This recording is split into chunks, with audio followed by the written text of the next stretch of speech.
अ, आज इथे गोहीर गावात येऊन फार आनंद झालेला आहे. अ, आमचं स्नायडर इलेक्ट्रिक्स बरोबर आमची पार्टनरशिप आहे, जे सचिन तेंडुलकर फाउंडेशन आणि स्नायडर इलेक्ट्रिक्स आम्ही दोघांनी एकत्र येऊन स्प्रेडिंग हॅपीनेस इंडिया फाउंडेशन ही एक टीम फॉर्म केली होती. त्याला ऑलमोस्ट 10 वर्ष झाली.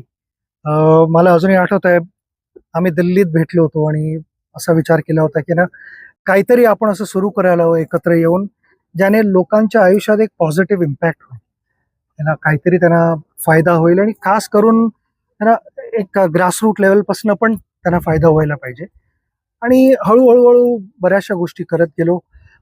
500 प्लस शाळांमध्ये आत्ता आम्ही solar power through digital classrooms पण केलेले आहेत. ज्याने ऑलमोस्ट मी म्हणेन की 1,65,000च्या थोडं वर मुला-मुलींना फायदा झालेला आहे. त्याचा वापर केलेला आहे त्याने मुला-मुलींनी. ह्याचं एक आम्हाला समाधान आहे.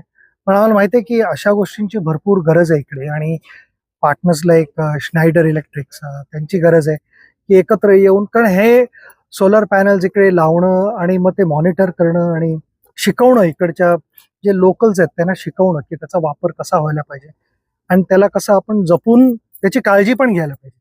कारण क्रिकेटच्या भाषेमध्ये जर काय सांगायचं तर पहिली इनिंग आम्ही खेळतोय, दुसरी इनिंग इकडे गावातल्या सगळ्या लोकांना खेळायला लागणार आहे आणि ते एकत्र येऊन एक टीम व्हायला लागणार आहे त्यांची. तर त्याचाच एक रिझल्ट चांगला लागेल. आम्ही हीच अपेक्षा करतो की स्नायडर इलेक्ट्रिक्स बरोबर एकत्र येऊन सचिन तेंडुलकर फाउंडेशनने जर काय हा एक इकडे पॉझिटिव्ह इम्पॅक्ट जर काय निर्माण करू शकलो आम्ही, पुढच्या जनरेशनला ह्याचा फायदा झाला. कारण अ, शाळेत पण आता इथे शाळेत पण एक डिजिटल क्लासरूम आहे. तर मुला-मुलींना कळतंय की ना बाहेरच्या जगात काय होतंय. बऱ्याच वेळेला त्या गोष्टी इथे छोट्या-छोट्या गावांमध्ये पोहोचू शकत नाहीत. तर त्यांनाही तो एक प्लॅटफॉर्म मिळणं आणि सेम अपॉर्च्युनिटी मिळणं, हे मी समजतो की आपली जबाबदारी आहे आणि जर का आपण करू शकलो एकत्र येऊन, तर नक्कीच नुसतं गोहीर गावाला नाही, मुंबईला, महाराष्ट्राला आणि आपल्या देशाला, भारतालाही फायदा होईल. हीच अपेक्षा करतो आम्ही आणि हीच देवाकडे प्रार्थना. थँक यू, तुम्ही इथे आलात आणि सपोर्ट केला. असाच सपोर्ट गावालाही, गावकऱ्यांनाही त्याची गरज आहे. तर तुम्ही हाच सपोर्ट त्यांना देत राहावा अशी अपेक्षा.